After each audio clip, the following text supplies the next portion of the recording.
My name is Alex Martinez, and I'm standing in the driveway of 1247 Oak Ridge Drive, holding the keys to what used to be my childhood home.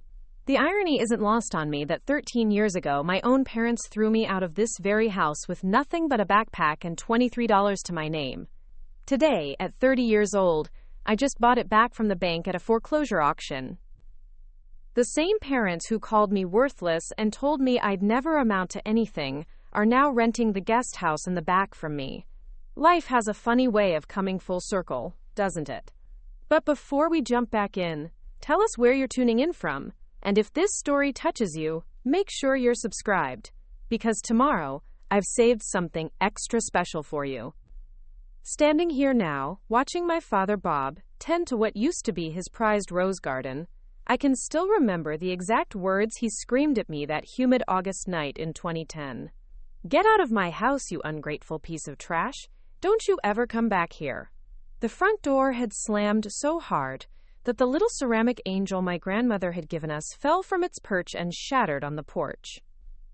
I remember kneeling down to pick up the pieces, my hands shaking, thinking somehow if I could put it back together, maybe everything else could be fixed too. That night changed everything for me. But the seeds of destruction had been planted much earlier. Growing up in Riverside, California, our family had always been what you'd call lower middle class.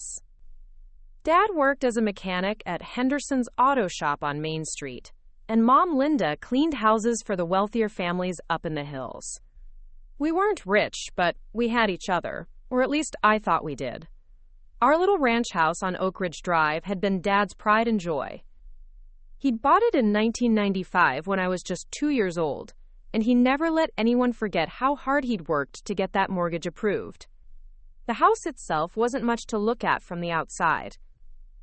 A modest 3-bedroom ranch with beige siding and brown trim, it sat on a quarter-acre lot with a detached garage that Dad had converted into his workshop. Inside, the decor was frozen in the early 90s, with hunter green carpet in the living room and a kitchen with oak cabinets that Mom was always complaining about wanting to replace. But to me, it was home. Every creaky floorboard, every water stain on the ceiling from the time the upstairs bathroom had flooded, every pencil mark on the doorframe where Mom had measured my height year after year. My childhood was relatively normal, or at least I thought it was. Dad worked long hours and came home exhausted, usually with grease still under his fingernails despite his best efforts to scrub them clean. Mom was always stressed about money, constantly worrying about bills and whether we could afford things like school clothes or my participation in track and field. They argued frequently about finances, their voices carrying through the thin walls late at night when they thought I was asleep. But they loved me, or at least they seemed to, until everything started falling apart when I hit my teenage years. The first real crack in our family foundation appeared when I was 15 and started questioning some of Dad's more traditional views about what my future should look like. He had this rigid idea that I should follow in his footsteps, maybe take over the auto shop someday, or at the very least, learn a trade that would keep me in Riverside forever. But I had different dreams. I wanted to go to college, maybe study business or engineering. I was a decent student, maintaining a B average despite working part-time at the local grocery store to help with family expenses. "College is for rich kids and dreamers," Dad would say whenever I brought up my plans. "You need to learn a real skill, something with your hands. This fantasy about becoming some fancy businessman is just going to leave you disappointed and broke." Mom would nod along, though I could sometimes catch a flicker of something in her eyes that might have been pride when I brought home a good report card or won an award at school. The tension at home really escalated during my junior year when I started dating Maya Thompson, whose family lived in one of the nicer neighborhoods across town. Maya's parents were both college-educated, her father worked as an accountant, and her mother was a nurse. They had expectations for their daughter that went far beyond just graduating high school and finding a job. When Maya started talking about applying to universities and encouraged me to do the same, my parents saw it as her putting ideas in my head that were above my station. "That girl thinks she's better than us," Mom would mutter whenever Maya came over, though she was always polite to her face. "Her family probably looks down on us." Dad was more direct in his disapproval. "You're getting too big for your britches, boy. That girlfriend of yours is filling your head with nonsense about being something you're not." But it wasn't just about college or my relationship with Maya. There was something deeper happening in our household. Something that I was too young and naive to fully understand at the time. Mom had been growing increasingly distant from Dad, and increasingly critical of our modest lifestyle. She would make comments about how other families lived, how other husbands provided better for their wives. She had started working extra hours, taking on additional cleaning jobs, and sometimes she wouldn't come home until very late, claiming she had been working for clients who needed evening services. The real catalyst for everything that followed was Derek Chen. Derek was a successful real estate agent who lived in one of the expensive houses that Mom cleaned. He drove a silver BMW, wore expensive suits, and had the kind of confident swagger that came from never having to worry about money. Mom started mentioning him casually in conversation at first. "Mr. Chen said this," or "Mr. Chen thinks that." She began paying more attention to her appearance, buying new clothes and getting her hair done more frequently, expenses that caused even more arguments with Dad about money. I was 17 and completely absorbed in my own world of high school drama, college applications, and my relationship with Maya, so I didn't initially recognize what was happening. Dad certainly didn't see it coming either. He was working longer hours than ever, trying to bring in extra money to keep up with Mom's increasing spending, and what he thought were her just wanting nice things for the family. He had no idea that she was developing feelings for another man, someone who represented everything that Dad wasn't and could never be. The explosion happened on a Friday night in August 2010. I had just gotten home from my job at Peterson's Grocery, where I worked stocking shelves and bagging groceries for $6 an hour. Maya and I had plans to go see a movie that weekend, and I was excited because I had finally saved enough money to take her somewhere nicer than just hanging out at the park or walking around the mall. I walked into the house to find Mom and Dad in the middle of the worst fight I had ever witnessed. Mom was screaming that she was tired of living like this, tired of worrying about every penny, tired of being married to someone with no ambition. Dad was yelling back that he had worked his ass off for this family, that he had given her everything he could, and that if she wasn't happy with what he could provide, then maybe she should find someone else. What I didn't know was that she already had. In the heat of their argument, Mom finally admitted that she had been seeing Derek for months. She said she was in love with him and that he had offered her a life that Dad never could. She wanted a divorce, and she wanted to sell the house to split the assets so she could start fresh. Dad's face went through a series of emotions that I had never seen before, from shock to devastation to pure rage. When Mom mentioned that Derek thought it might be best if she made a clean break from everything in her old life, including relationships that might hold her back, Dad's eyes fell on me. "So that's it then," he said, his voice deadly quiet. "You're going to run off with your rich boyfriend and abandon your family. What about Alex? What about our son?" Mom's response was something I'll never forget as long as I live. She looked at me with cold, distant eyes and said, "Alex is 17. He's practically an adult. He'll figure things out. Derek thinks it's important that I focus on my new future, not be dragged down by the past." That's when Dad Preparing and narrating this story took us a lot of time, so if you are enjoying it, subscribe to our channel. It means a lot to us. Now back to the story. Completely lost it. In his mind, I had somehow become associated with Mom's betrayal, a reminder of the family she was abandoning, and a burden that was keeping her from being happy. His pain and humiliation needed a target, and I was the easiest one to blame. "You want to abandon your family?" he screamed at Mom. "Then you can take him with you. I'm not raising a kid who's just going to throw away everything I've worked for to chase after fancy dreams." I tried to intervene, tried to tell them that their problems had nothing to do with me, that I just wanted our family to stay together. But Dad was beyond reasoning. "You've been planning to leave too, haven't you?" he accused me. "Going off to college, thinking you're better than this family, just like your mother. Well, if that's how you both feel, then get out." Mom just stood there as Dad ordered me to pack my things and leave. She didn't defend me or tell him he was being irrational. She didn't offer to take me with her or promise that we would work things out. She just watched as her husband threw their teenage son out of the house, and when I looked at her with pleading eyes, she turned away.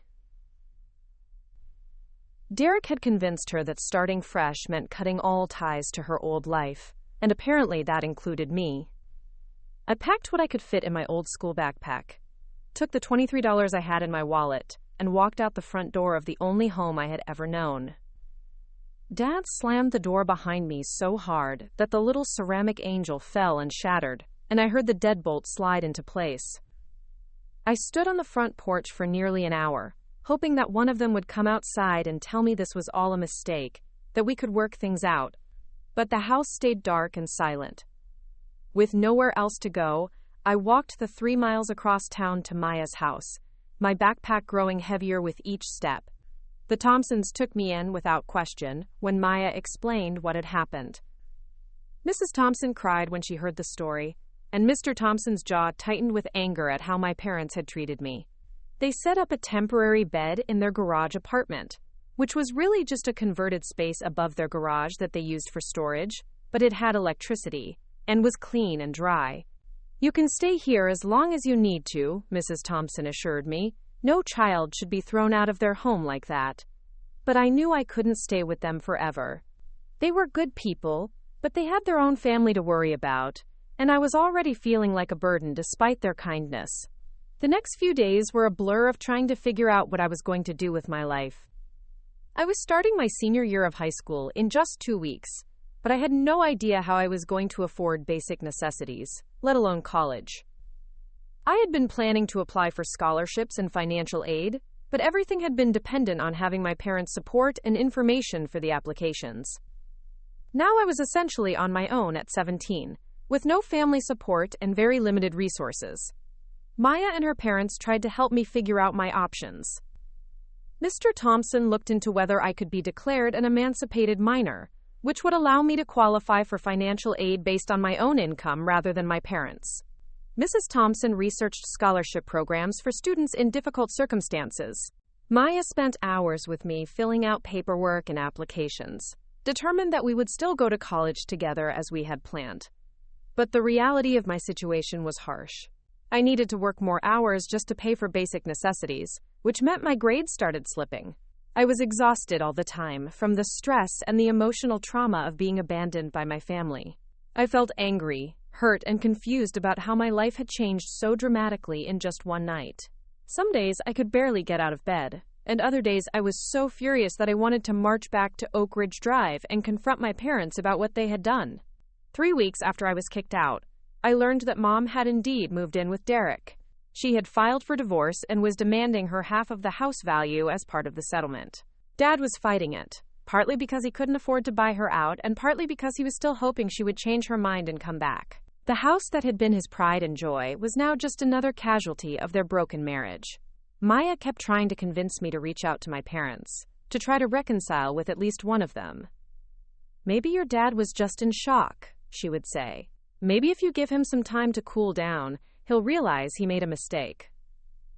But every time I walked past Oak Ridge Drive, which I had to do to get to work since it was on my route, the house looked cold and unwelcoming. Dad's truck was usually in the driveway, but he never worked in his garden anymore, and the curtains were always drawn tight. One afternoon in October, about 2 months after I had been kicked out, I finally worked up the courage to knock on the front door. I had been rehearsing what I would say for weeks, how I would apologize for anything I had done wrong, and ask if we could work things out. Dad answered the door, but the man who stood there was barely recognizable as my father. He had lost weight, his eyes were bloodshot and tired, and he looked like he hadn't shaved in days. "What do you want?" he asked, his voice flat and emotionless. I started to explain that I missed him, that I wanted to come home, that I was sorry for everything that had happened. But he cut me off before I could finish. "Your mother destroyed this family," he said, "and you're part of that destruction. I can't look at you without thinking about how she threw us both away for that rich bastard. Don't come back here again." The door closed just as firmly as it had that night in August, and I realized that my father blamed me for Mom's abandonment just as much as he blamed her. In his mind, I represented everything that had gone wrong, everything that hadn't been good enough to keep his wife happy. He couldn't separate his hurt and anger from his feelings about me, and I finally understood that there was no going back to the way things used to be. That night, lying in the garage apartment at Maya's house, I made a decision that would shape the rest of my life. I was going to prove them wrong. I was going to make something of myself, not because of my family's support, but in spite of their abandonment. I was going to work harder than anyone expected, save more money than seemed possible, and build a life that would make them regret ever doubting me. And someday, somehow, I was going to buy back the house on Oak Ridge Drive and show them exactly what they had thrown away. The weeks following my final rejection from Dad became a crash course in survival that no 17-year-old should have to endure. Maya's parents, bless their hearts, never made me feel unwelcome, but I could see the strain my presence was putting on their household. Mr. Thompson would sometimes glance at me with a mixture of pity and concern that made my stomach churn. Mrs. Thompson started buying extra groceries without comment, but I noticed how she would quietly adjust their budget, choosing generic brands instead of name brands, skipping her usual weekend coffee dates with friends. The garage apartment was freezing as autumn turned toward winter. The space had never been intended for long-term living, and the heating was nothing more than a small electric heater that barely warmed the area around my makeshift bed. I would wake up some mornings to find frost on the inside of the small window, my breath visible in the air as I forced myself to get up and face another day. Maya would often find me there before school, huddled under every blanket the Thompsons could spare, trying to finish homework by the light of a single desk lamp. My job at Peterson's Grocery became my lifeline, but it also became my prison. What had started as a part-time position to earn spending money was now my primary means of survival. Mr. Peterson, the elderly owner, was understanding about my situation to a point, but he was running a business, not a charity. When I approached him about increasing my hours, he was honest about the limitations. The store was small, family-owned, and couldn't afford to pay full-time wages to a high school student, especially one with no experience beyond stocking shelves and operating a cash register. During those first few months of independence, I learned harsh lessons about money that my peers would never have to face. Every dollar had to be stretched impossibly far. I calculated the cost of everything down to the penny, choosing the cheapest possible options for food, clothing, and basic necessities. Ramen noodles became a food group. I learned to shop at thrift stores not for vintage fashion, but because I couldn't afford anything else. I discovered which fast food restaurants threw away food at closing time, and which managers might look the other way if a hungry teenager happened to be taking out the trash. The psychological toll was perhaps even harder than the financial struggle. I felt ashamed walking through the halls of Riverside High, knowing that everyone could see I was wearing the same clothes repeatedly, that my shoes had holes I tried to hide with permanent marker, that I sometimes smelled like the garage because I couldn't always afford the laundromat. Teachers who had known me for years would ask gentle questions about how things were at home, and I became an expert at deflecting their concern with vague answers about everything being fine. Maya did her best to shield me from the worst of the social stigma, but there were moments when the divide between our circumstances became painfully obvious. When her friends would make plans to go to movies or restaurants, I would make excuses about having to work or being tired. When they talked about college applications and spring break plans, I would remain quiet, knowing that my future looked nothing like theirs. Maya tried to include me, even offering to pay my way for activities, but accepting her charity felt like another small death of my dignity. The guidance counselor at school, Mrs. Rodriguez, became an unexpected ally during this period. She had noticed my declining grades and increasing absences, and instead of lecturing me about falling behind, she sat me down for a conversation that changed my perspective on education entirely. Mrs. Rodriguez had grown up poor herself, the daughter of immigrant parents who had worked multiple jobs to keep their family afloat. She understood the weight of trying to balance survival with academic success. "Alex," she said during one of our meetings, "I know you're carrying more than any teenager should have to handle, but don't let your current circumstances define your future possibilities. Education is the one thing no one can take away from you once you have it." She helped me research programs for displaced youth, scholarships specifically designed for students experiencing homelessness, and alternative education options that might allow me to work while still completing my high school requirements. Through Mrs. Rodriguez's guidance, I learned about a program called Educational Opportunity Partnerships that provided support services for students in crisis situations. The program offered tutoring, counseling, and most importantly, a pathway to community college that included financial assistance for students who qualified based on their circumstances. It wasn't the four-year university experience I had originally dreamed of, but it was hope for a future beyond minimum wage retail work. The winter of my senior year was brutal in ways that went beyond the California weather. Living in an unheated garage apartment meant I was constantly cold, constantly fighting off minor illnesses that seemed to linger for weeks. My hands would crack and bleed from the dry air and constant cold, making it difficult to write assignments or operate the cash register at work. I developed a persistent cough that worried Mrs. Thompson enough that she insisted on taking me to see a doctor, paying for the visit herself despite my protests. During this time, I also had to navigate the complex emotions surrounding my parents' divorce proceedings. Maya would sometimes bring me news she had heard around town, though I had asked her not to. The legal battle between Mom and Dad had become nasty, with both sides hiring lawyers they couldn't afford to fight over assets that weren't worth the cost of the litigation. The house on Oak Ridge Drive had become the central point of contention, with Mom demanding her half of the equity and Dad fighting to keep the home he had worked so hard to buy. In February of my senior year, I learned through Maya that Derek had been pressuring Mom to settle the divorce quickly so they could get married and move to a larger house in a better neighborhood.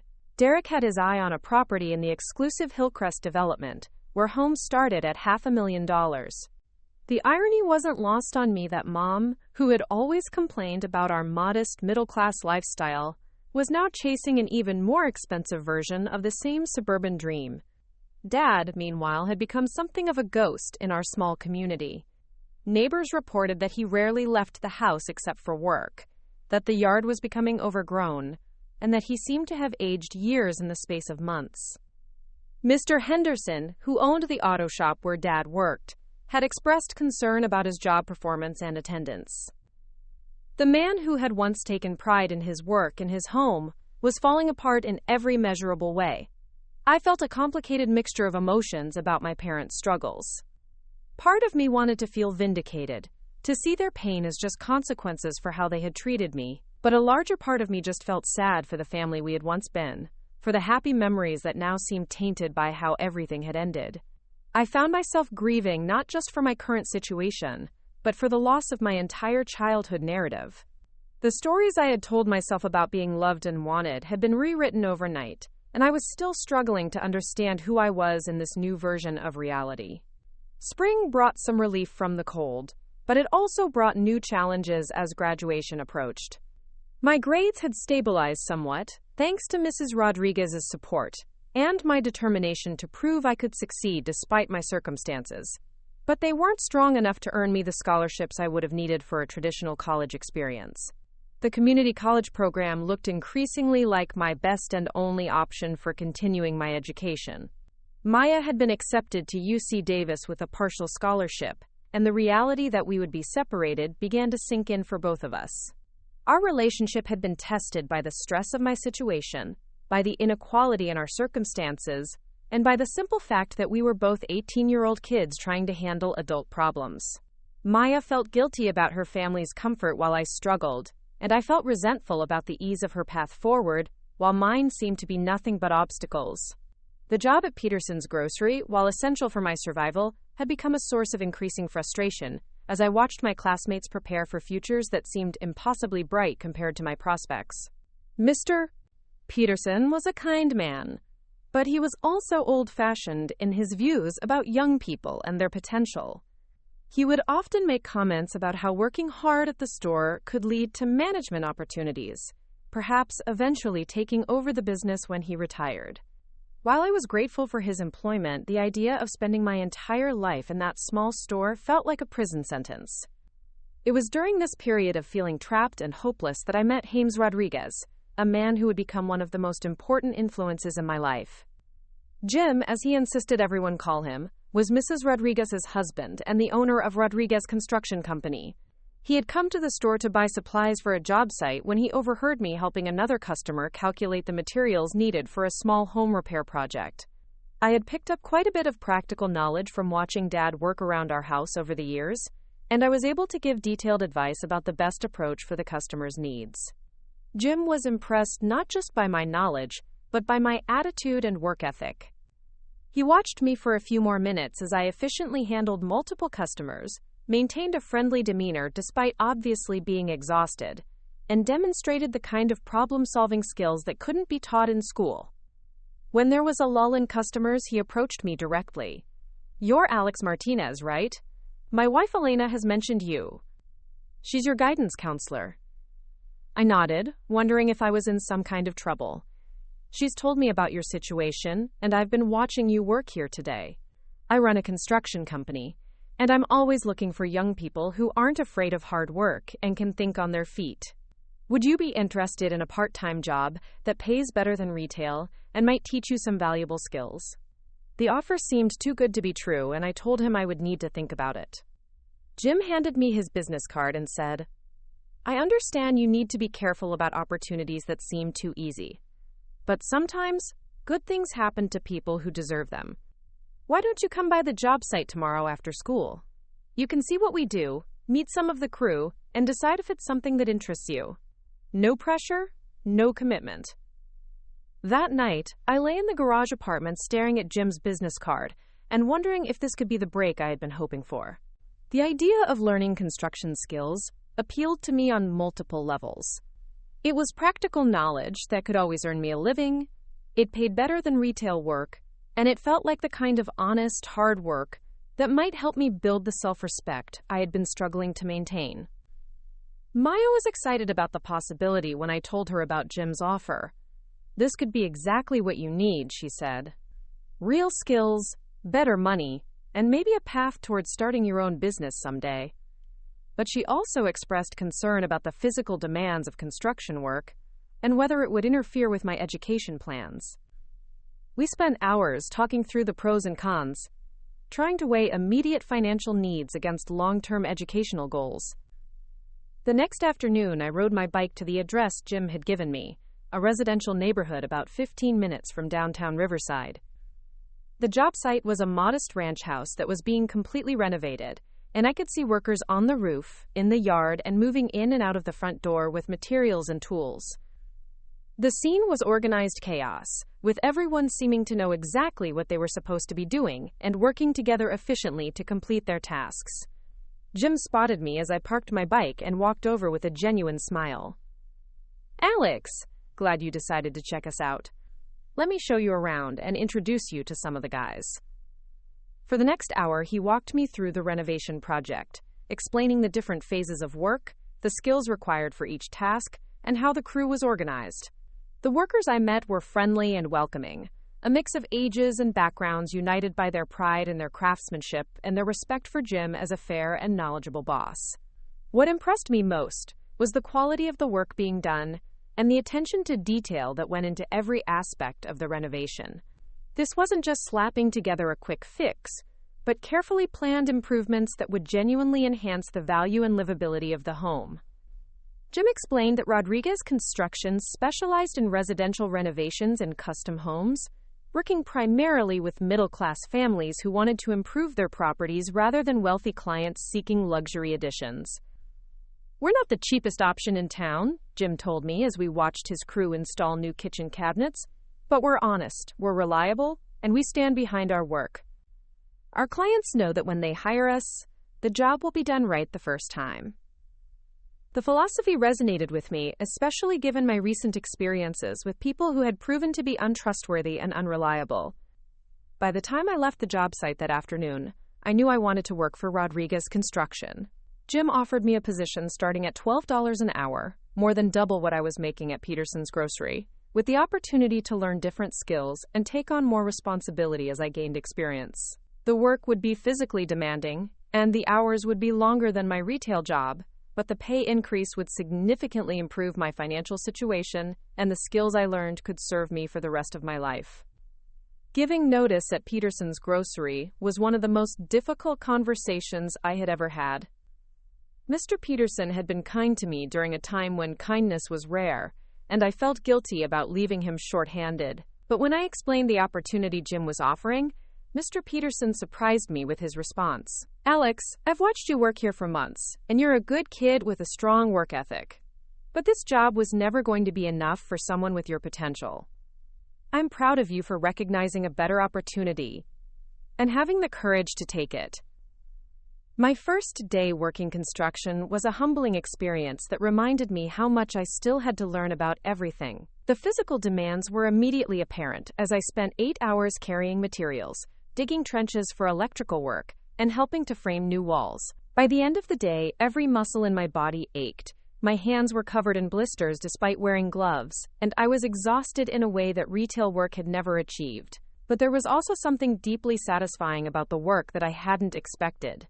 At the end of each day, I could see tangible progress on the project, visible improvements that resulted from my efforts and the efforts of the crew. Unlike the repetitive tasks of stocking shelves or operating a cash register, construction work required constant problem-solving, creativity, and adaptation to changing circumstances.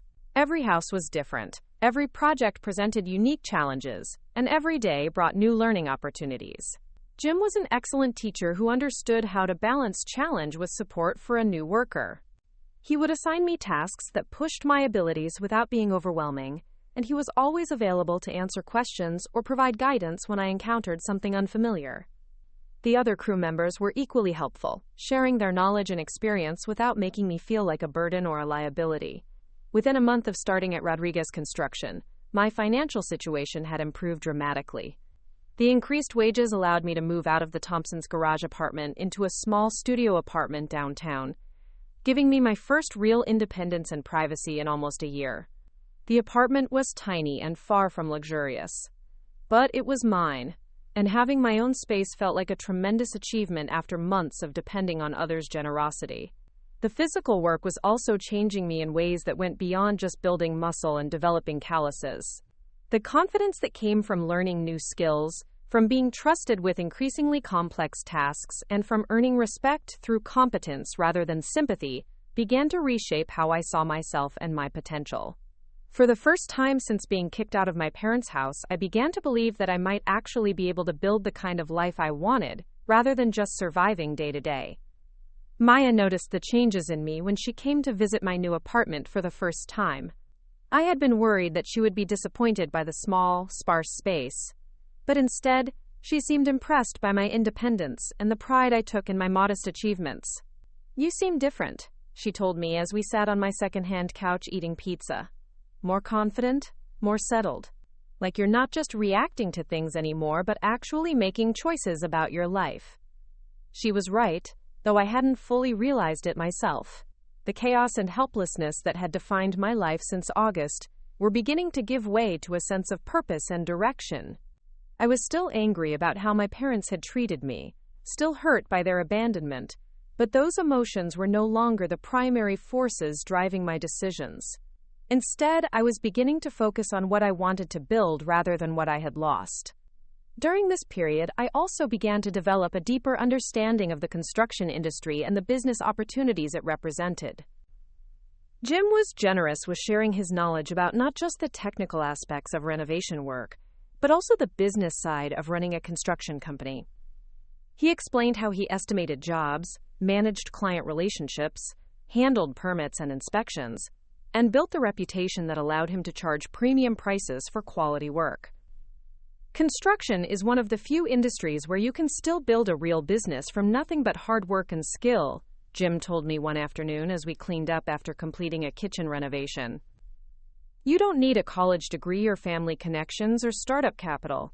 You need to know your craft, treat people fairly, and deliver what you promise. Everything else can be learned along the way." The idea of someday starting my own construction business began to take root in my mind during these conversations. It seemed like a realistic path toward the kind of financial independence and professional respect that I had once thought required a college education and a corporate career. More importantly, it felt achievable based on my own efforts, rather than depending on advantages I didn't have access to. As my 18th birthday approached in late spring, I found myself in a completely different place than I had imagined a year earlier. Instead of preparing for college with my parents' support, I was working full-time in construction and living independently in my own apartment. Instead of being financially dependent on my family, I was earning enough to support myself and even beginning to save money for the first time in my life. Instead of feeling sorry for myself about the unfairness of my situation, I was beginning to see opportunity in the path I had been forced to take. The transformation wasn't complete, and there were still days when I felt overwhelmed by everything I had lost and everything I still needed to achieve. But for the first time since that terrible night in August, I was beginning to believe that my parents might have been wrong about my potential, that being thrown out of their house might ultimately turn out to be the best thing that had ever happened to me.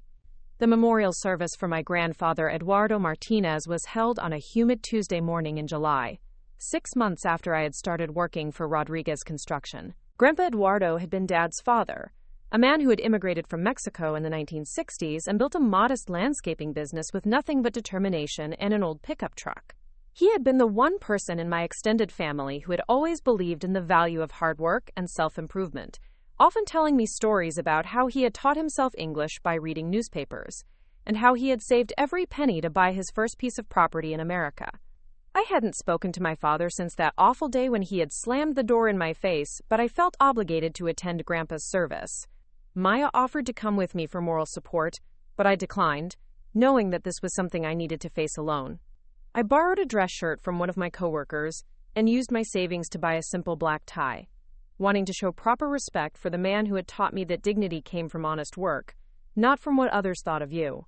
The service was held at St. Mary's Catholic Church, the same place where my parents had been married 22 years earlier. As I walked through the heavy wooden doors, memories flooded back of Christmas masses and Easter celebrations when our family had been whole and happy. I chose a seat in the back, hoping to remain inconspicuous and avoid any confrontation with my father. The church was more crowded than I had expected, filled with clients from Grandpa's landscaping business, neighbors from his old neighborhood, and extended family members I hadn't seen in years. When Dad walked down the center aisle with Mom at his side, I was shocked by how much he had changed in the months since I had last seen him. He looked frail and exhausted, his best suit hanging loose on his diminished frame. Mom appeared polished and well-dressed in an expensive black dress that I was certain Derek had purchased for her. But there was something brittle about her composure, as if she was performing the role of grieving daughter-in-law, rather than actually experiencing the emotion. The priest's eulogy focused on Grandpa Eduardo's legacy of hard work and family devotion, his pride in seeing his son Bob establish his own household, and his joy in having a grandson who showed promise for continuing the family tradition of honest labor. When the priest mentioned how Grandpa had always spoken proudly of his grandson Alex, who was learning valuable skills and building character through meaningful work, I saw Dad's shoulders shake slightly, though I couldn't tell if it was from grief or something else entirely. After the service, as people gathered in the church parking lot sharing memories and offering condolences, I intended to leave quietly without speaking to anyone. But Tia Carmen, Grandpa's sister, spotted me near my bicycle and called out my name loudly enough that several people turned to look. Before I knew it, I was surrounded by relatives I hadn't seen since the family crisis had torn everything apart. "Alex, Mijo, we've been so worried about you," Tia Carmen said, pulling me into a fierce hug. "Your grandfather asked about you every time I visited him in the hospital. He was so proud when he heard you were working construction, said it reminded him of when he started his business with nothing but his hands and his determination." Other relatives chimed in with similar sentiments, expressing concern about my well-being and admiration for how I had managed to survive and thrive despite the difficult circumstances. What I learned during these conversations fundamentally changed my understanding of my family's financial situation and the events that had led to my parents' divorce. Tia Carmen, who had always been close to my grandfather, revealed that Grandpa Eduardo had been quietly helping my parents with money for years, covering mortgage payments when Dad's work was slow and providing emergency funds when unexpected expenses arose. The landscaping business that everyone had assumed was barely profitable had actually been quite successful, and Grandpa had accumulated significant savings that he had regularly shared with his son's family. More importantly, I learned that Grandpa had established a trust fund for my education years earlier, setting aside money from his business profits specifically to ensure that I would be able to attend college regardless of my parents' financial circumstances.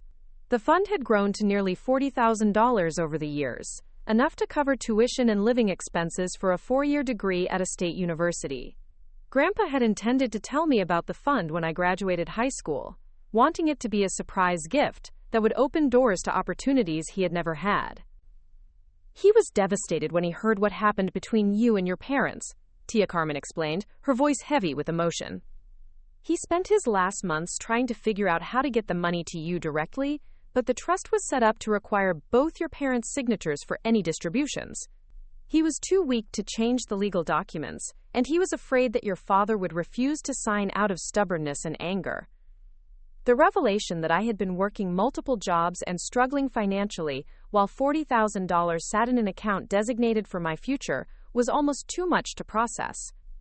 Even more devastating was learning that my grandfather had died believing he had failed to provide for my education, the one thing he had worked hardest to ensure. I felt a complex mixture of grief, anger, and profound loss that went beyond mourning Grandpa's death to mourning all the opportunities and support that had been within reach but made inaccessible by my parents' behavior. Uncle Miguel, Grandpa's business partner, pulled me aside during the reception at the church hall to discuss the practical implications of the trust fund.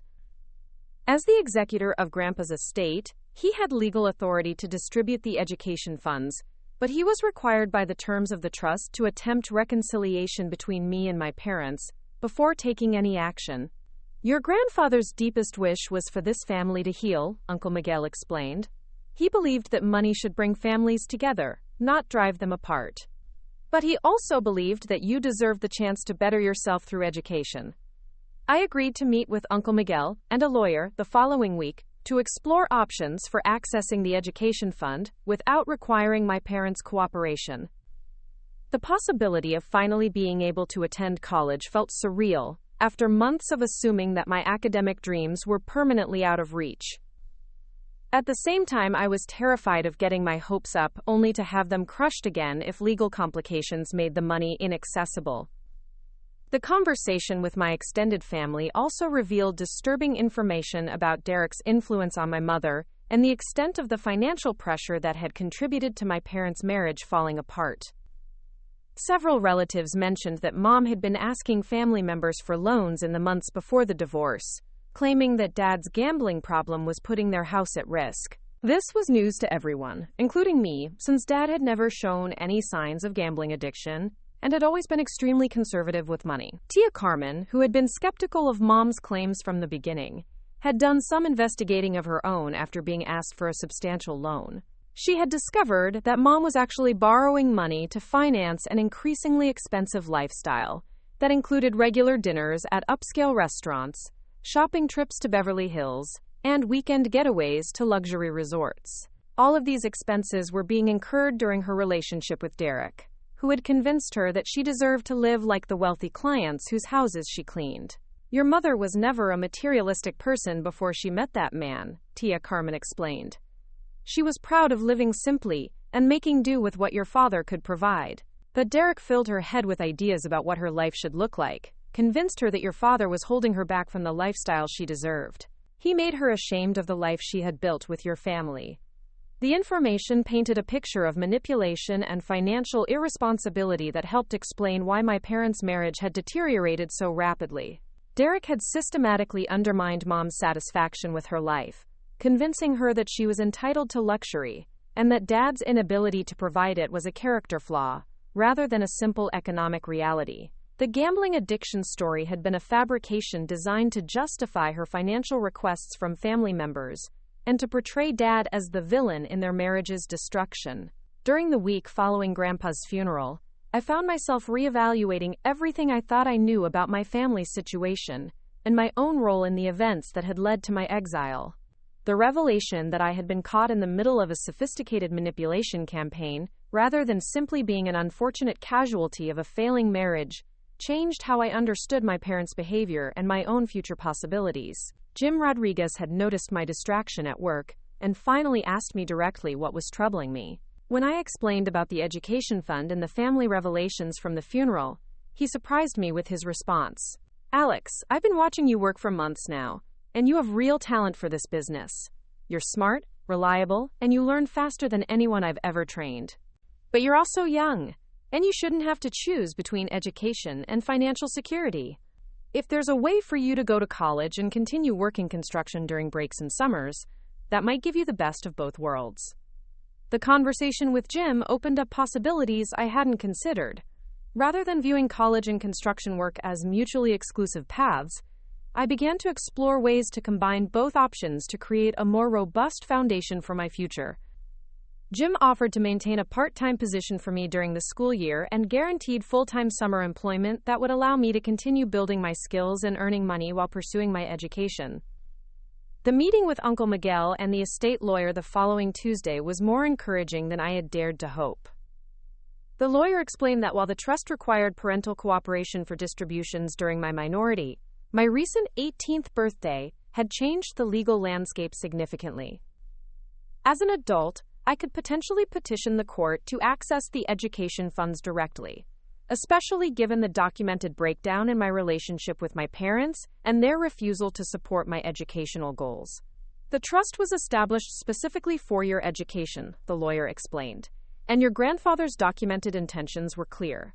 The court would likely view any parental obstruction of those funds as contrary to the trust's purpose, particularly given your demonstrated academic ability and your current status as an emancipated adult supporting yourself financially.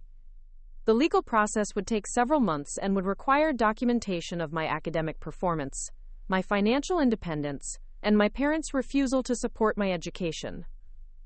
Uncle Miguel agreed to provide financial backing for the legal fees, viewing it as fulfilling his brother's final wishes for my future.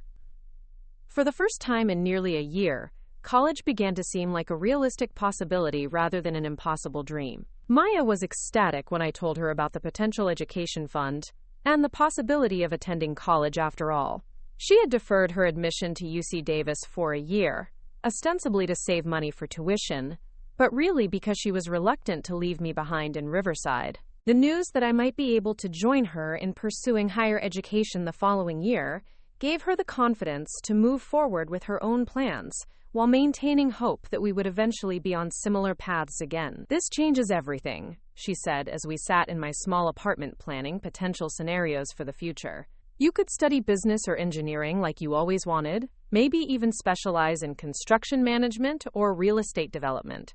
Think about how much more effective you'd be at running your own company if you had both the practical experience and the formal education." The combination of construction experience and college education began to seem like a powerful foundation for the kind of future I wanted to build. Jim had taught me that success in construction required both technical skills and business acumen, and I was beginning to understand that formal education could complement my hands-on experience in ways that would set me apart from competitors who had only one type of training.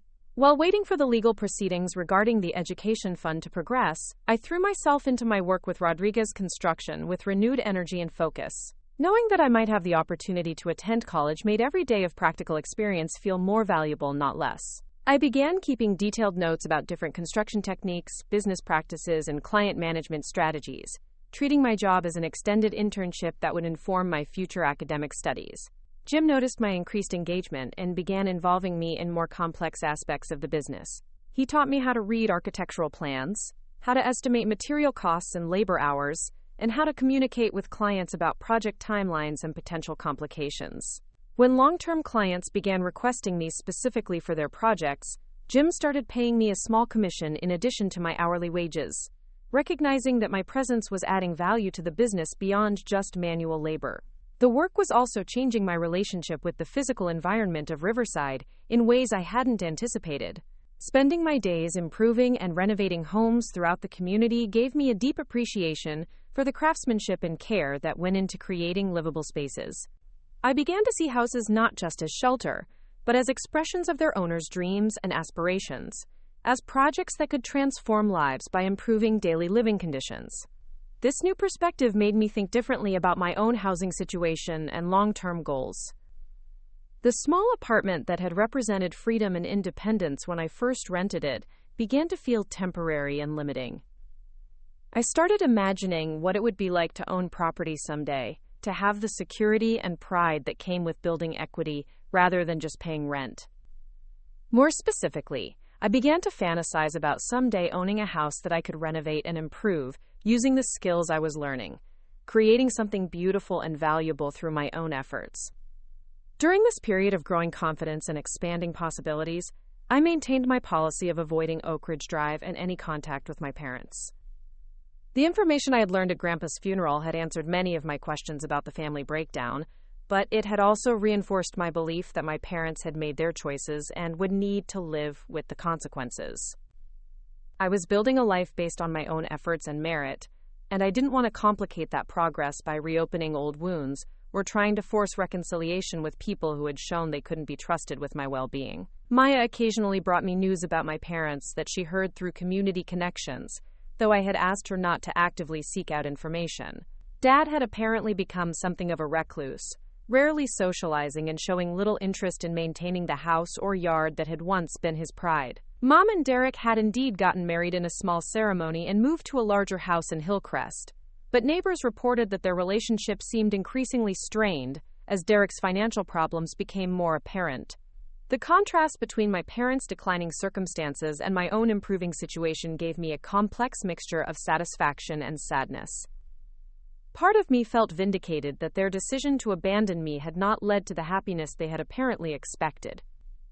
But a larger part of me simply felt sorry for the waste of what had once been a loving family, for the unnecessary destruction of relationships that could have been sources of strength and support for all of us.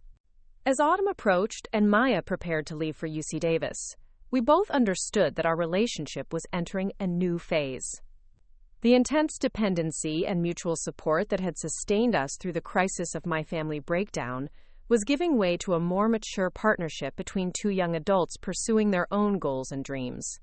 We promised to maintain contact and visit when possible, but we also acknowledged that we were both changing in ways that might ultimately take us in different directions. "You're not the same person who was sleeping in my garage a year ago," Maya observed during one of our last evenings together before her departure. "You're stronger, more focused, more confident about what you want from life. I'm proud of who you're becoming, even if it means we won't be as close as we used to be." She was right, though the transformation had been so gradual that I hadn't fully recognized it myself. The desperate, hurt teenager who had been thrown out of his parents' house had evolved into a young adult with skills, goals, and the beginnings of a plan for building the kind of life he wanted. The construction work had given me physical strength and practical abilities, but more importantly, it had given me confidence in my capacity to create value through my own efforts and to solve problems through persistence and creativity. Part 4, Relationship Building Phase. The autumn semester at Riverside Community College began 3 weeks after Maya left for UC Davis, marking the beginning of what I would later recognize as one of the most formative periods of my life. The legal proceedings to access my grandfather's education fund had been successful beyond my expectations, not only granting me the full $40,000 but also establishing a legal precedent for my complete independence from my parents' financial oversight. For the first time since I was 17, I had genuine choices about my future, rather than simply reacting to circumstances beyond my control. Enrolling in college while maintaining my construction work required a level of organization and time management that pushed me to my limits. I arranged my class schedule to accommodate a reduced work schedule with Rodriguez Construction, taking evening and weekend courses whenever possible to minimize the impact on my income.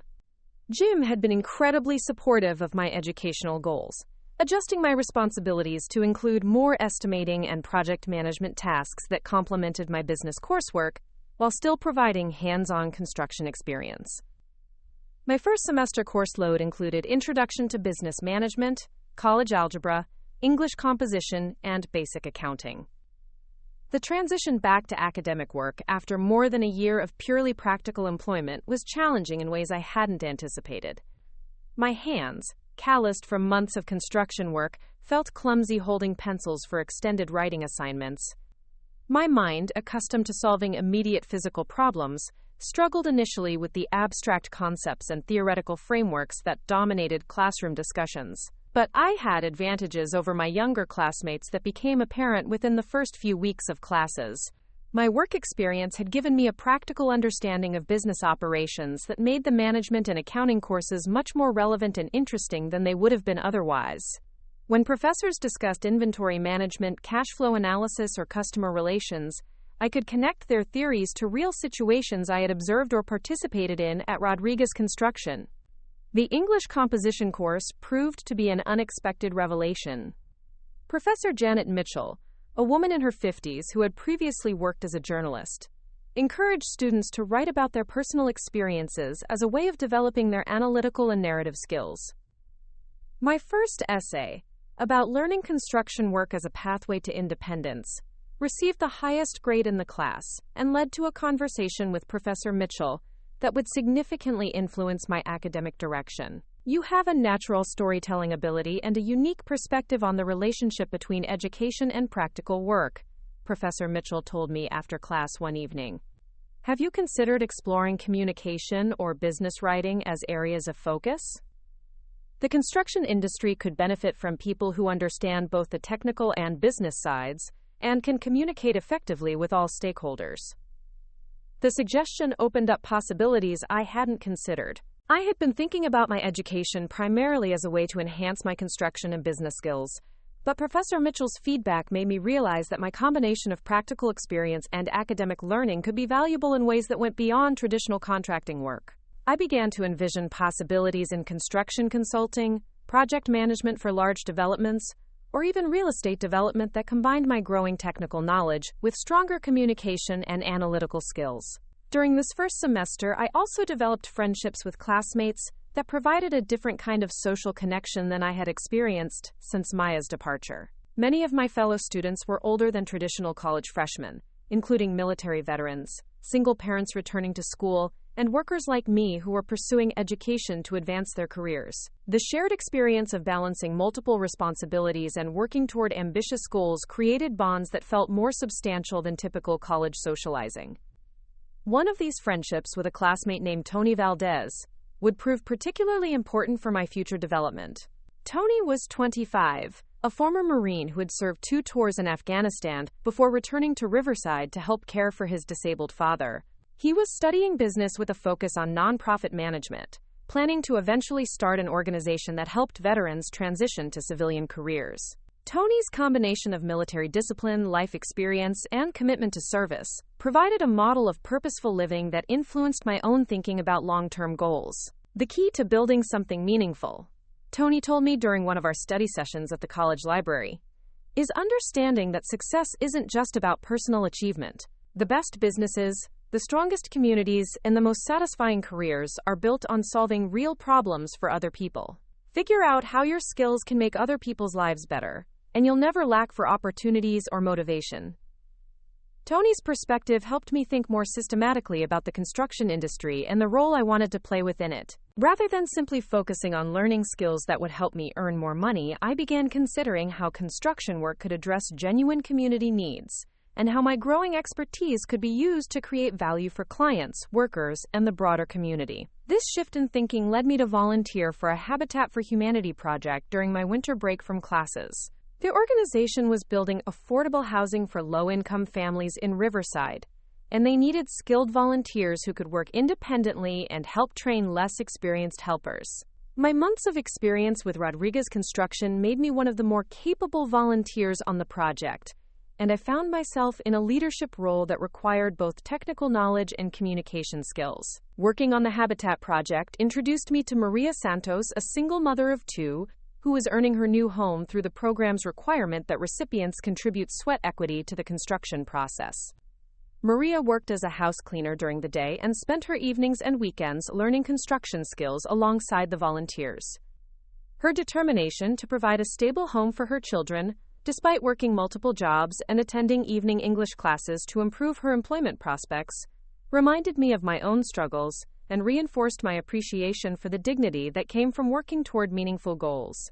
This house represents everything I want for my children, Maria told me as we worked together installing drywall in what would become her daughter's bedroom. Not just shelter, but stability, pride, and the chance to build something better for the next generation. I never thought I would own a home, but here I am, learning to build it with my own hands. Maria's story resonated deeply with my own experience of using practical work to build independence and self-respect. It also made me think about the broader social impact of construction work, and the ways that building skills could be tools for empowerment rather than just employment. I began to envision construction projects that went beyond simple renovation or new building to create opportunities for skill development, community building, and economic advancement for people who had been excluded from traditional pathways to prosperity. The Habitat Project also introduced me to the regulatory and planning aspects of construction that I hadn't encountered in my work with Rodriguez Construction. Obtaining permits, ensuring compliance with building codes, coordinating with utility companies, and managing relationships with municipal officials required different skills than the hands-on construction work I was familiar with. I found these challenges intellectually stimulating and began to understand how formal education could enhance my practical experience by providing knowledge about legal frameworks, project management systems, and financial planning tools. When spring semester began, I adjusted my course schedule to include an introduction to urban planning class that explored the relationship between construction, community development, and public policy. Professor David Kim, who had worked as a city planner before joining the college faculty, encouraged students to think systematically about how individual building projects fit into larger patterns of community growth and development. Every construction project is both a private investment and a public act, Professor Kim explained during one lecture that particularly influenced my thinking. The decisions made by individual property owners and contractors shape the character of neighborhoods, affect property values for surrounding owners, and influence the quality of life for entire communities. Understanding these broader impacts is essential for anyone who wants to be truly professional in the construction industry. This perspective encouraged me to think about my future construction work as a form of community service, rather than simply a way to earn a living. I began to see the skills I was developing as tools for improving people's lives and strengthening communities, not just as means for personal advancement. The realization gave my work a sense of purpose that went beyond financial goals and made my education feel more meaningful and urgent. My improving academic performance and growing confidence led to an opportunity to tutor other students in mathematics and business courses during my second semester. The tutoring work paid well and provided flexible hours that accommodated my construction schedule, but more importantly, it reinforced my own learning and helped me develop teaching skills that would prove valuable in future leadership roles.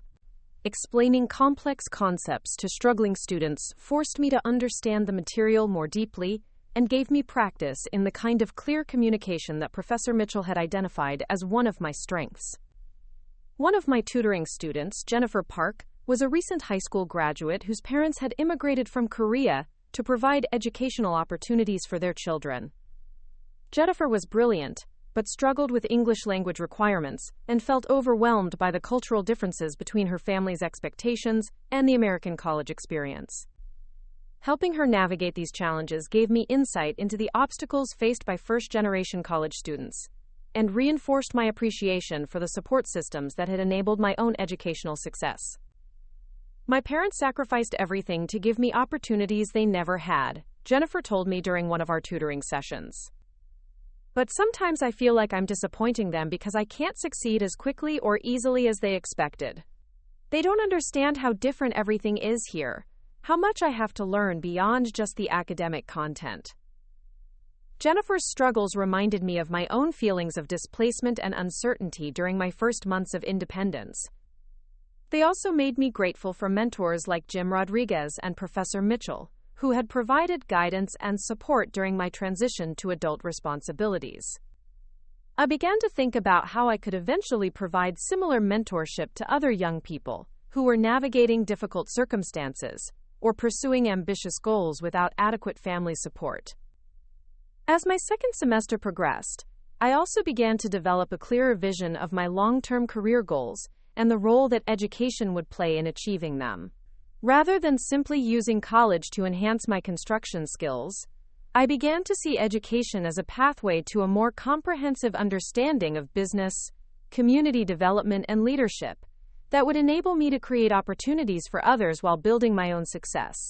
The combination of construction experience and college education was providing me with a unique perspective on the relationship between practical skills and theoretical knowledge.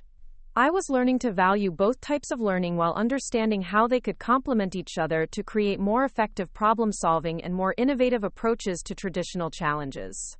By the end of my second semester, I had maintained a 3.7 GPA, while continuing to work part-time with Rodriguez Construction, and had been accepted into the college's honors program, which would provide additional academic challenges and opportunities for independent research. More importantly, I had developed confidence in my ability to succeed in academic environments while maintaining my commitment to practical work and community engagement. The transformation from the desperate teenager who had been thrown out of his parents' house to a successful college student with clear goals and multiple opportunities had taken less than 2 years, but it felt like a lifetime of growth and learning. I was beginning to understand that the crisis that had seemed like the end of my world had actually been the beginning of a much more interesting and purposeful life than I could have imagined while living under my parents' roof. Part 5, Introduction of the Antagonist. The phone call that would complicate everything came on a rainy Thursday evening in October of my second year at Riverside Community College. I had just finished my shift at Rodriguez Construction and was settling down to study for a business law exam when my cell phone rang with a number I didn't recognize. Against my better judgment, I answered, thinking it might be related to a tutoring appointment or a school project. "Alex, this is your father." The voice was familiar but strained, lacking the confident authority I remembered from my childhood. For a moment, I was too stunned to respond. It had been over 2 years since we had spoken, and I had long ago accepted that our relationship was permanently severed. "I know you probably don't want to hear from me, but I need to talk to you about something important. Can we meet?" My initial instinct was to hang up immediately and block the number. Dad had made his feelings about me crystal clear when he had thrown me out of the house and again when he had refused to see me at Grandpa's funeral. I had built a life that didn't include him or Mom, and I had no desire to reopen old wounds or subject myself to more rejection and disappointment. But something in his voice, a note of desperation that I had never heard before, made me hesitate. "What do you want?" I asked, keeping my voice carefully neutral. "If this is about family reconciliation or apologizing for what happened, I'm not interested. I've moved on with my life and I don't need anything from you or Mom." "It's not about reconciliation," Dad replied quickly.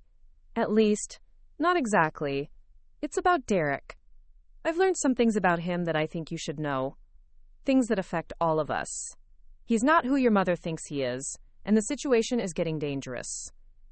The mention of Derek surprised me. I had assumed that Mom's marriage to him had resolved whatever issues had led to my parents' divorce and my exile from the family. The last information I had received suggested that they were living comfortably in their new house, having achieved the upscale lifestyle that Mom had apparently wanted. The idea that there were problems serious enough to prompt Dad to contact me after 2 years of silence was intriguing, despite my reluctance to get involved. "What kind of dangerous?" I asked against my better judgment. "And why are you telling me this instead of handling it yourself?" "Derek's been running some kind of investment scam," Dad explained, his voice heavy with worry. "Your mother put the house up as collateral for one of his business deals, and now they're facing foreclosure. But that's not the worst part. I've been doing some investigating, and I think Derek specifically targeted your mother because he knew about your grandfather's money and the property values in our neighborhood."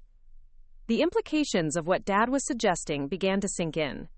If Derek had deliberately pursued Mom as part of some larger financial scheme, then everything that had happened to our family might have been orchestrated, rather than the result of genuine relationship problems. The thought that my exile and my parents' divorce had been engineered by someone seeking to exploit our family's assets was both infuriating and strangely relieving, as it suggested that the breakdown hadn't been entirely due to fundamental flaws in our relationships. "Even if that's true," I said carefully, "I don't understand what it has to do with me. Mom made her choice when she picked Derek over her family. Whatever consequences come from that are her responsibility, not mine." "I understand why you feel that way," Dad replied, "and you have every right to be angry with both of us. But Derek's scheme is bigger than just your mother's money. He's been using information about your grandfather's estate and your education fund to establish credit and take out loans. Your identity has been compromised, and you could be liable for debts you didn't incur. This information changed everything. If Derek had access to my personal and financial information and was using it for fraudulent purposes, then I was already involved whether I wanted to be or not. The financial independence and security I had worked so hard to achieve could be threatened by crimes I had no knowledge of or participation in. Suddenly, meeting with Dad seemed not just reasonable but necessary for protecting my own interests. We agreed to meet the following Saturday at a neutral location, the Denny's restaurant on Highway 91, far enough from Oak Ridge Drive to avoid any chance of running into Mom or Derek accidentally. I spent the intervening days researching identity theft and financial fraud, trying to understand what protections I might have and what steps I should take to safeguard my assets. The irony of needing to protect myself from the very people who had originally rejected and abandoned me was not lost on me. Dad was already seated in a corner booth when I arrived at Denny's, looking even more haggard than he had at Grandpa's funeral. He had lost more weight, his clothes hung loosely on his frame, and he had the hollow-eyed appearance of someone who hadn't been sleeping well. When he stood to shake my hand, I was struck by how much older he seemed, as if the stress of the past 2 years had aged him a decade. "Thank you for coming," he said as we sat down across from each other. "I wasn't sure you would, and I wouldn't have blamed you if you hadn't." His humility was disconcerting, so different from the angry, authoritative father I remembered, that I felt like I was meeting a stranger who happened to share my memories. For the first few minutes of our conversation, we avoided the personal issues that lay between us and focused on the practical matter of Derek's criminal activities. Dad explained that his investigation had begun accidentally when he received a call from a credit monitoring service about suspicious activity on accounts linked to our family's address. When he tried to follow up, he discovered that Derek had been using various combinations of our family members' names and information to establish multiple lines of credit and business loans. "He's got credit cards in your name, business loans using your grandfather's estate as collateral, and even a mortgage application for a property in Nevada that lists you as a cosigner," Dad explained, handing me a folder full of documents he had obtained through various sources. "The total debt he's accumulated using our family's information is close to $200,000. Looking through the paperwork, I felt a growing sense of violation and anger that went beyond anything I had experienced during my family crisis. The fraudulent documents showed Derek's methodical exploitation of information he had gained through his relationship with Mom, turning our family's trust and financial history into tools for criminal activity. Seeing my signature forged on documents I had never seen, my credit history manipulated for purchases I had never made, and my grandfather's memory dishonored through fraudulent estate claims filled me with a rage that was both personal and righteous. "How long has this been going on?" I asked, struggling to keep my voice steady. "And how did you find out about all of this?" "I think it started before Derek even met your mother," Dad replied. "I've been talking to other people in the neighborhood, and it turns out Derek had been researching property values and family circumstances in our area for months before he started working with your mother's cleaning clients. He specifically targeted families with older relatives who might have accumulated assets and adult children who were college-bound or working in skilled trades. The revelation that my family had been selected as victims rather than simply falling prey to opportunistic crimes added another layer of betrayal to an already complex situation. Derek hadn't just taken advantage of Mom's dissatisfaction with her marriage. He had actively cultivated that dissatisfaction as part of a premeditated scheme to gain access to our family's financial resources. Dad continued explaining his investigation, describing how he had connected with a private investigator who specialized in financial fraud cases. The investigator had discovered that Derek had used similar schemes against at least 3 other families in different parts of California, always targeting women who were married to blue-collar workers and who had access to family property or inheritance money. "The pattern is always the same," Dad explained. "He presents himself as successful and sophisticated, makes the woman feel like her current life is beneath her, encourages her to take financial risks to improve her circumstances, and then disappears when the money runs out or the authorities get involved." "Where is he now?" I asked, though I was afraid I already knew the answer. "That's the problem," Dad said grimly. "He disappeared 3 weeks ago, right after your mother signed the papers putting their house up as collateral for what he claimed was a business investment opportunity.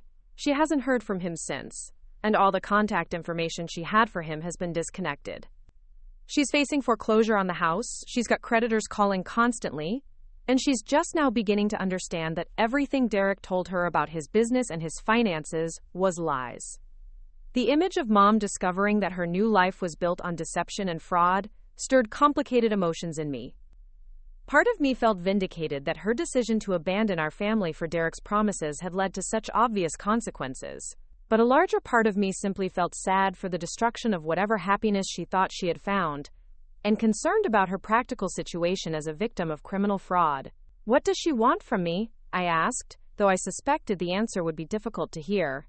She's desperate, Dad admitted.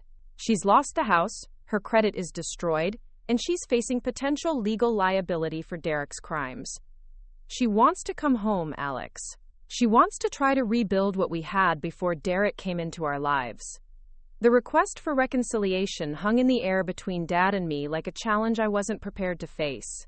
2 years of building independence, of proving I could survive and thrive without my parents' support, had given me strength and confidence, but it had also hardened something inside me that might once have been quick to forgive. The idea that Mom wanted to return to our family after discovering that her new life was built on lies felt like too little too late. She made her choice, I said finally, pushing the fraudulent documents back across the table toward Dad. She chose Derek over us, chose his promises over our family, chose to throw me out rather than stand up for her own son. The fact that Derek turned out to be a criminal doesn't erase what she did or change what she chose. Dad nodded slowly, his expression reflecting a mixture of understanding and disappointment. I know you're right to feel that way. What we did to you was unforgivable, and I don't expect you to forget that or pretend it didn't happen. But Alex, your mother isn't the same person who walked out on us 2 years ago. Derek systematically destroyed her confidence, isolated her from everyone who cared about her, and convinced her that her only value was in what she could provide for him financially. The description of Derek's manipulation tactics sounded familiar from psychology courses I had taken at community college, and I found myself thinking about the patterns of emotional abuse that often accompanied financial exploitation. While this context didn't excuse Mom's behavior toward me, it did help explain how a woman who had once been a loving mother could have become someone capable of abandoning her teenage son for a man she had known for only a few months. Even if Derek manipulated her, I replied, she still made choices. She still chose to believe his lies about Dad's gambling problem. She still chose to believe that I was holding her back from happiness. She still chose to stand there silently while you threw me out of the house. Those weren't Derek's choices, they were hers. You're absolutely right, Dad said, his voice heavy with emotion. And if you decide you never want to see either of us again, I'll understand and respect that decision. But before you make that choice, I think you should know that your mother has been asking about you constantly since Derek disappeared. She wants to know if you finished high school, if you're in college, if you're safe and healthy.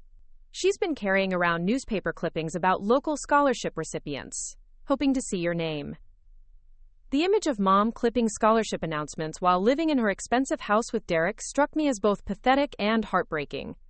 It suggested that some part of her had continued to care about my welfare even while she was actively participating in my exile from the family.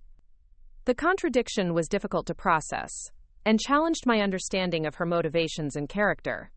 Dad continued sharing details about Mom's situation that painted a picture of someone who had lost everything in pursuit of a fantasy that had never been real. Derek had convinced her to quit her house-cleaning jobs, claiming that associating with working-class employment was beneath her new status as the wife of a successful businessman. He had encouraged her to spend money she didn't have on clothes, jewelry, and social activities that were supposed to establish her position in higher social circles.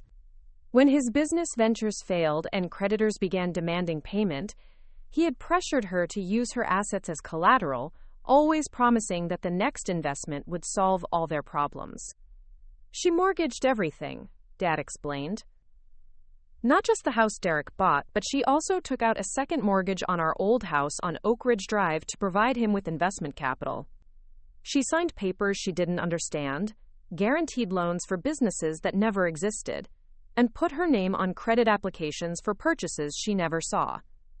The revelation that Mom had also put our childhood home at risk was particularly disturbing. The house on Oak Ridge Drive wasn't just Dad's property. It was the repository of our family's history, and the symbol of everything Dad had worked to achieve. The thought that Mom had been willing to gamble with those memories and Dad's security for Derek's fraudulent schemes suggested a level of poor judgment that went beyond simple romantic infatuation. Is the house safe? I asked, suddenly concerned about Dad's living situation and the preservation of the place where I had grown up. For now, Dad replied.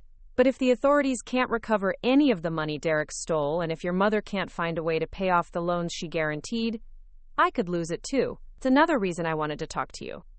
If something happens to the house, I wanted you to know that I have some of your things stored in the garage. Photographs and mementos from when you were growing up. If you want them, you should take them before there's any chance of losing them. The offer to retrieve my childhood belongings was unexpectedly emotional.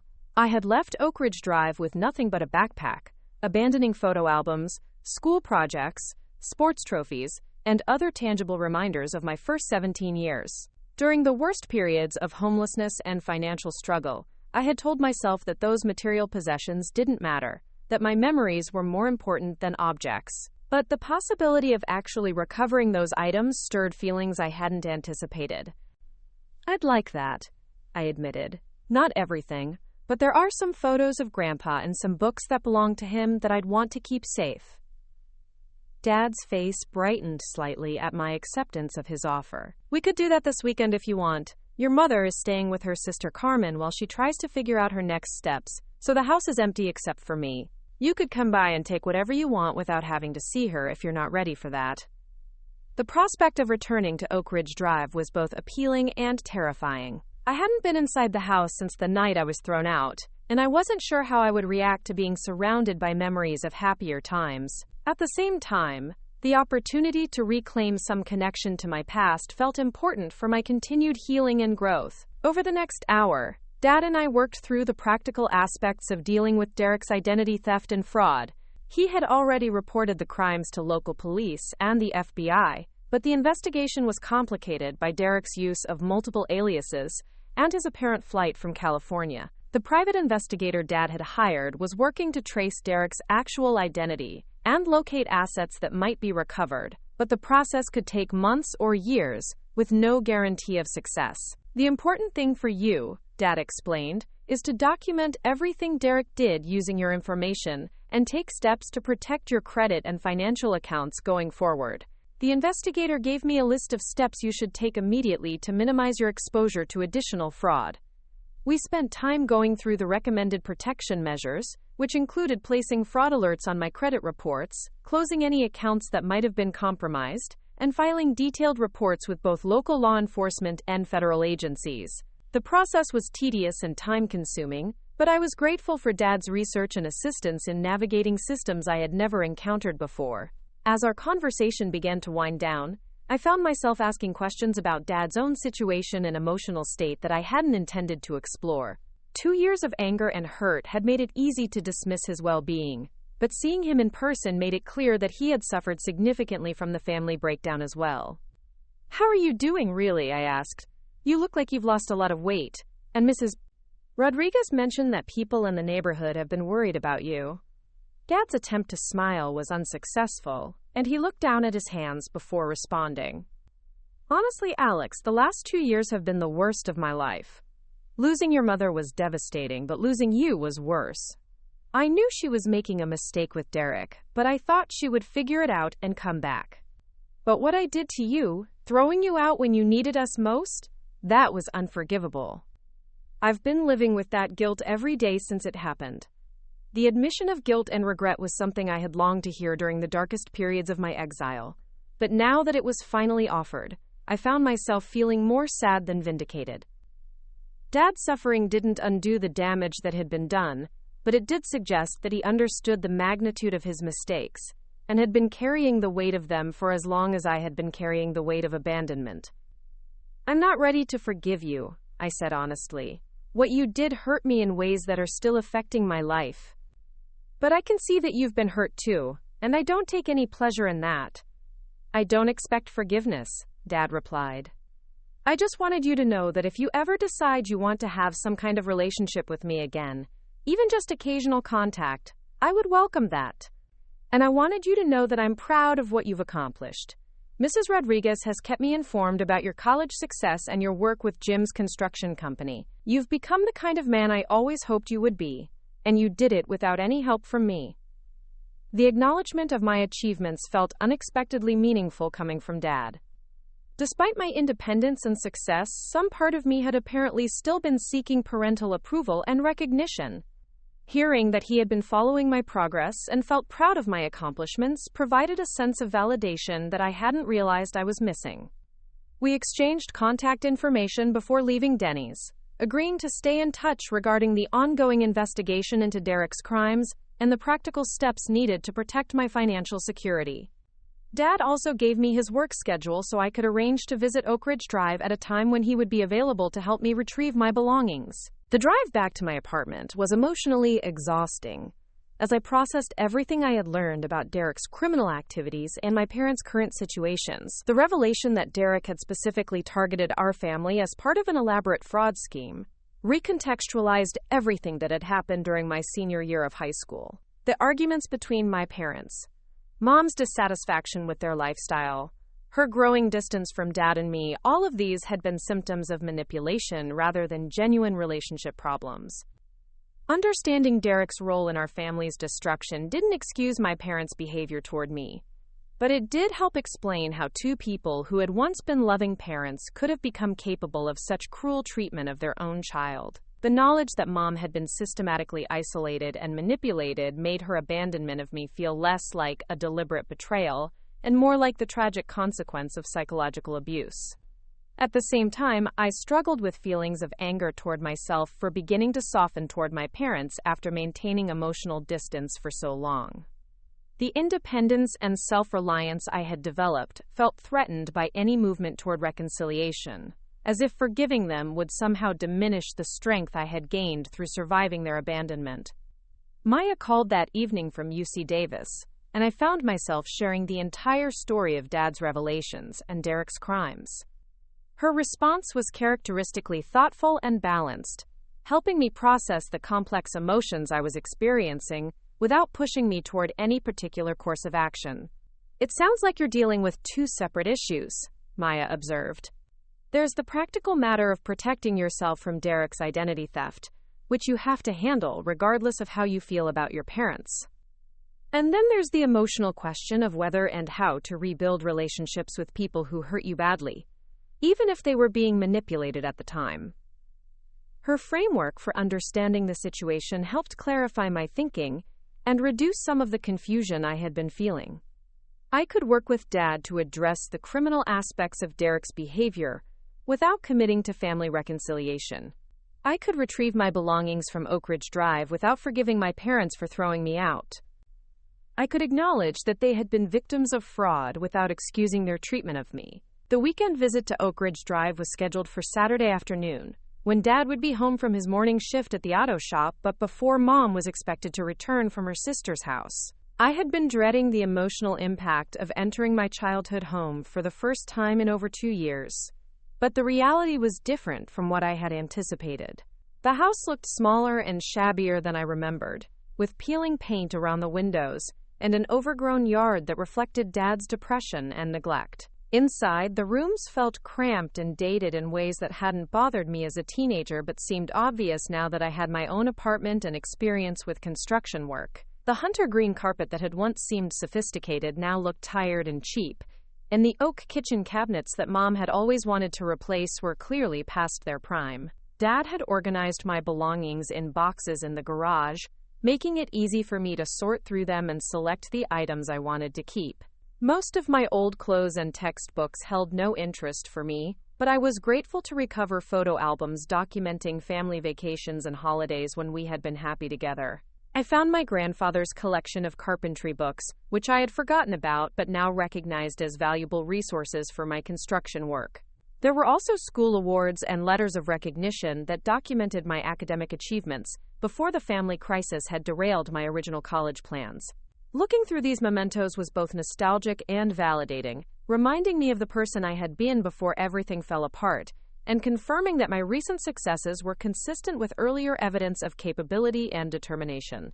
The continuity between my childhood achievements and my current college and construction work helped integrate my sense of identity in ways I hadn't expected. Dad helped me load the boxes into my truck, and we spent a few minutes walking around the property discussing needed repairs and maintenance that he had been neglecting.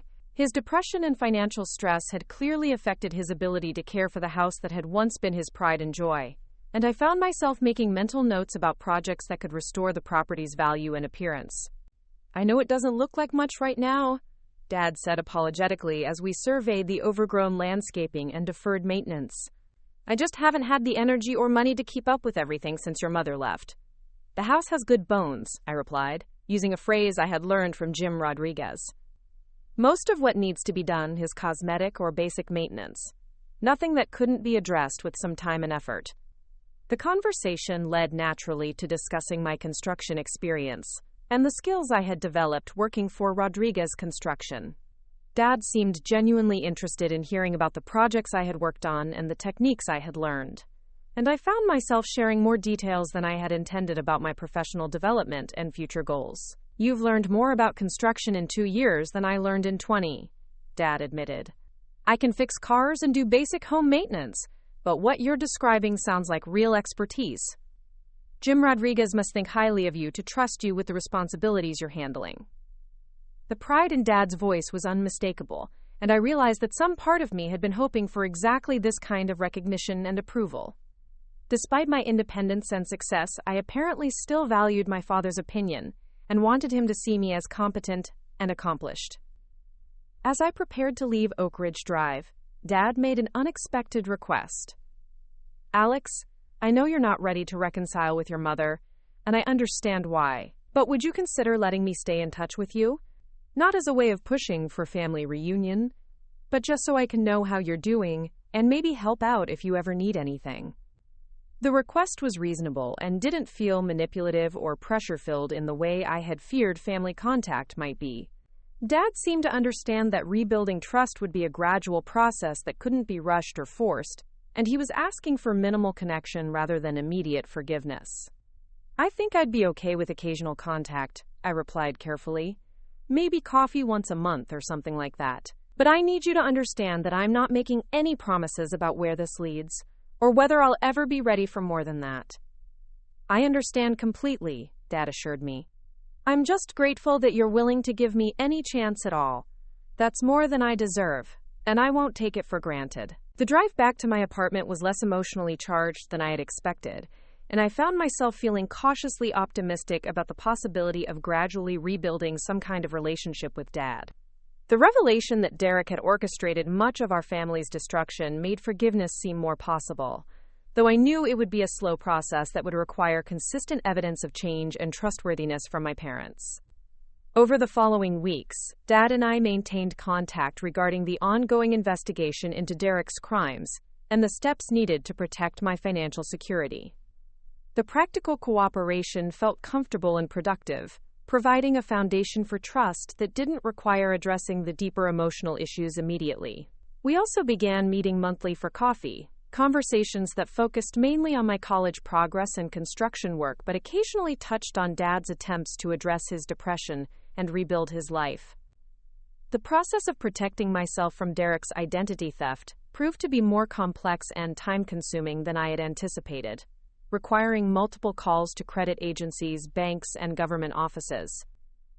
Having Dad's assistance and knowledge about the scope of the fraud made the process much more manageable than it would have been if I had tried to handle it alone.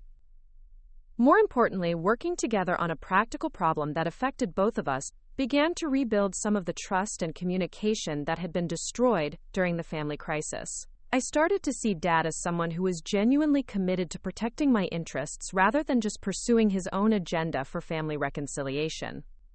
As winter progressed, I learned that Mom's situation had stabilized somewhat. Her sister Carmen had provided temporary housing and emotional support, while Mom worked to rebuild her credit and find new employment. The house cleaning work that Derek had convinced her to abandon turned out to be her best option for immediate income, and she had begun rebuilding relationships with former clients who were willing to give her another chance. "She asks about you every time I talk to her," Dad mentioned during one of our coffee meetings. "She wants to write you a letter apologizing for everything that happened, but she's afraid you'll just throw it away without reading it." The mention of Mom's desire to apologize stirred complicated feelings that I wasn't ready to explore fully. Part of me wanted to hear her acknowledgement of the damage she had caused, but a larger part of me feared that any contact with her would reopen wounds that were still healing. "I'm not ready for that yet," I told Dad honestly. "Maybe someday, but not now. I need more time to process everything and figure out what kind of relationship, if any, I want to have with her." Dad's acceptance of my position, without argument or pressure, convinced me that he was genuinely committed to respecting my boundaries and allowing me to control the pace of any potential reconciliation. This respect for my autonomy felt like a significant change from the authoritarian father who had thrown me out of the house 2 years earlier. Up next, you've got 2 more standout stories right on your screen. If this one hit the mark, you won't want to pass these up. Just click and check them out.